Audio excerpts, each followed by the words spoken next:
இரக்கமும் மனதுருக்கமும் நிறைந்த இயேசுவின் இனிதான நாமத்தினால் உங்களை வாழ்த்துகிறேன். இந்த நாள் நம்முடைய ஆவிக்குரிய சிந்தனைக்காக மத்தேயு எழுதின சுவிசேஷம் 5ஆம் அதிகாரம் 7ஆம் வசனத்தை நான் வாசிக்கிறேன். இரக்கம் உள்ளவர்கள் பாக்கியவான்கள், அவர்கள் இரக்கம் பெறுவார்கள். நமக்கு இரக்க குணம் இருந்துச்சுன்னா நம்ம பாக்கியவான்கள் என்று ஆண்டவர் சொல்லுகிறார். பாருங்கள், நம்முடைய ஆண்டவர் இரக்க குணம் உடையவர், அவர் இரக்கம் உள்ளவர். அவரை குறித்து அவருடைய இரக்கங்களுக்கு முடிவில்லை என்று புலம்பல் புஸ்தகத்தில் வாசிக்க முடியுது. அதோடு மட்டுமல்ல, அவர் இரக்கமும் மனதுருக்கமும் நீடிய சாந்தமும் மிகுந்த கிருபை தயை நிறைந்த தேவன் தான் நம்முடைய ஆண்டவர். நாமும் இரக்கம் உள்ளவர்களாக இருக்க வேண்டும் என்று சொல்லி விரும்புகிறார். ஆபிரகாமுக்கு தேவனுடைய கண்களிலே தயவு கிடைத்தது. ஆபிரகாம் நிமித்தமா அவன் மகனாகி ஈசாக்கு இரக்கம் கிடைத்தது.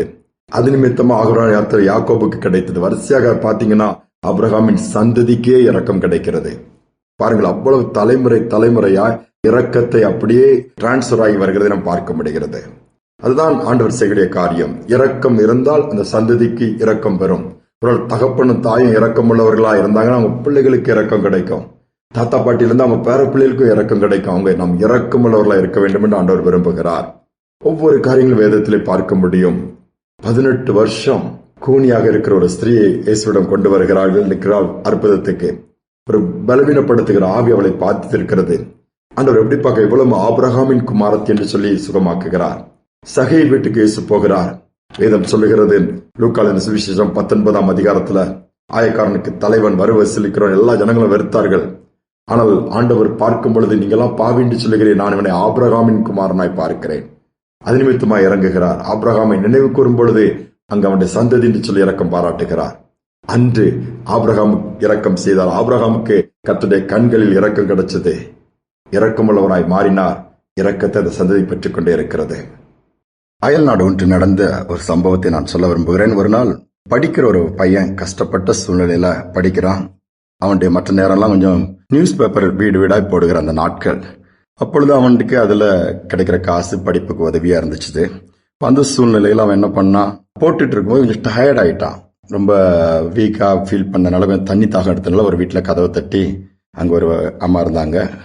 அந்த அம்மா கிட்ட கொஞ்சம் தண்ணி தாங்கல, எனக்கு தாகமா இருக்குன்னு சொல்லும்போது அந்த அம்மா உள்ள வந்து உட்கார வச்சு தண்ணிக்கு பதிலாக மில்க் கொடுக்குறாங்க. குடிப்பா, பால் நல்லா இருக்கும், குடிப்பா அப்படின்னு சொல்லி கொடுத்து அவனை நல்லா விசாரிச்சு, அப்படியப்பா பேப்பரும் போடுற படிக்கிறேன் நல்லதுன்னு சொல்லி என்கரேஜ் பண்ணி அனுப்பிடுறாங்க.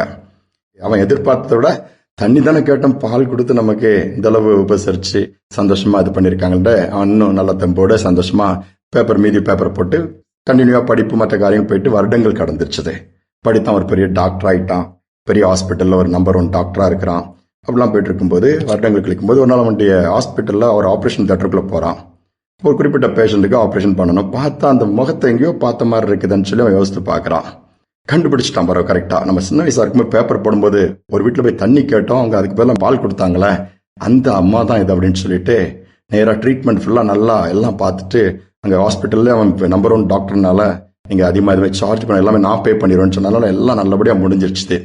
டிஸ்சார்ஜ் ஆன உடனே பில்லு பெரிய அமௌண்ட் வரும்போது இந்த அம்மா கிட்ட கொடுக்கறாங்க. அது சரி பே பண்ணலாம்னு சொல்லி போகும்போது அது கீழே அவன் எழுதியிருக்கிற ஒரு லைன், நீங்க கொடுத்த பால் இதை காட்டிலும் அதிகமான விலை மதிப்புள்ளது. அந்த நாள்ல தண்ணி தாகத்தோடு நான் வந்தேன், நீங்க மில்க் கொடுத்து என்னை உபசரிச்சு அனுப்புனீங்க. அதனால அந்த பாலுக்கு கணக்குல எடுத்துட்டோம்னா இந்த அமௌண்ட்லாம் ஒண்ணுமே கிடையாது. அதற்கு உபகாரமா நன்றி கடனா நீங்க அன்னைக்கு செய்த இறக்கத்திற்கு பதிலா இதுன்னு சொல்லிட்டு எழுதி அந்த பில்ல வச்சு க்ளோஸ் பண்ணி அனுப்பிடுதாராம். அவங்க தான் அந்த அம்மாவுக்கு புரிஞ்சுதான். ஆமா, ஒரு தம்பி வந்து கேட்டானா என்ன பண்ண ஆச்சரியப்பட்டாங்களாம். இரக்கம் உள்ளவர்கள் பாக்கியவான்கள், அவர்கள் இரக்கம் பெறுவார்கள். எத்தனை உண்மை. ஆச்சரியமா அந்த தாய் ஆண்டவருக்கு நன்றி செலுத்திட்டு, அந்த டாக்டர் அந்த தம்பிக்கு நன்றி செலுத்திட்டு நல்லா சுகமா வீட்டுக்கு போனாங்களாம். ஒருவருக்கு இரக்கம் செய்யும் பொழுது அந்த இரக்கம் மீண்டுமா நமக்கு திரும்பி வருகிறது. எவ்வளவு அற்புதம் ஆண்டவர் நடத்துகிறார். இன்று நாம் ஒரு தீர்மானம் எடுப்போம். நம்ம இரக்க குணம் உள்ளவர்களா இருக்கிறோமா? இல்ல கடினமான இருதயத்தோடு நான் இப்படித்தான், நான் எதுக்கும் இறங்க மாட்டேன், என்னெல்லாம் எதுவும் மயக்க முடியாது இப்படி சொல்லிட்டு உட்கார்ந்துட்டு இருக்கிறோமா? இறங்குவோம். இரக்கம் குணம் உள்ளவங்க தான் பாக்கியவான்கள். அவர்கள் தான் இரக்கம் பெறுவார்கள். இந்த இரக்க குணத்தை பெற்றுக் கொள்வோம்.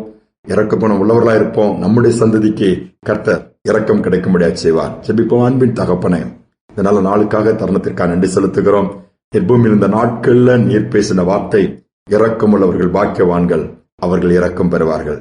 அநேக நேரத்துல எங்களுக்கு ஆசீர்வாதம் கிடைக்காம இரக்கம் கிடைக்காம போயிருக்கு. காரணம், நாங்க அநேக இடத்துல இரக்கம் பாராட்டுறது இல்ல. கஷ்டப்படுறவங்களை கண்டா காணாத மாதிரி போயிருந்தோம்ப்பா. உதவி கேட்கிறவங்களை உதறி போட்டு உதாசீனப்படுத்துறோம். இந்த நாட்கள் அப்படி அல்ல. நாங்கள் இறங்கத்தக்கதாய், உதவி செய்யத்தக்கதாய் எங்களுடைய இரக்க குணத்தை இன்னுமாய் அதிகமாக்குங்கப்பா. நாங்கள் இரக்கமுள்ளவர்களாய் வாழ்ந்து எங்கள் ஓட்டத்தை முடிக்க உதவி செய்யுங்க. நிச்சயமாகவே சந்ததிகள் இரக்கம் பெறுகிறவர்களாய் இருப்பார்கள் என்று வார்த்தையின்படி நாங்கள் விசுவாசிக்கிறோம். இந்த கிருபை இதை கேட்டுக்கொண்டிருக்கிற ஒவ்வொரு பிள்ளைகளுக்கும் உண்டாகட்டும். ஒருவேளை கண்கள்ல தயவு கிடைச்சா நல்லா இருக்குமா, வேலை கிடைக்கலையே, என் வாழ்க்கை எப்படி இருக்குதா, என் சூழல் எப்படி இருக்குன்னு சொல்லி பல விதத்துல போராடி இருக்கிற பிள்ளைகளுக்கு நீங்க இரக்கம் பாராட்டும். ஆபிரகாமை நினைத்தருளும் அப்பா. ஆபிரகாமின் தேவன், ஈசாக்கின் தேவன், யாக்கோபுடைய தேவன், எங்களுடைய தேவன். அந்த கிருபையை நிறைவாய் கொடுத்து வழி நடத்தும். துதிகனமை ஏற்றுக்கொள்ளும். இயேசுவின் நாமத்தில் பிதாவே, ஆமேன், ஆமேன். நம்முடைய குணம் எப்படி இருக்குது? சற்றுனைக்கு சிந்தித்து பார்ப்போம். இரக்கமுள்ளவர்களாய் இருப்போம். இரக்கத்தை சுதந்திரிப்போம். சிந்தனையோடு நாளை தொடர்வோம். மீண்டுமாய் நாளை தினம் சந்திப்போம்.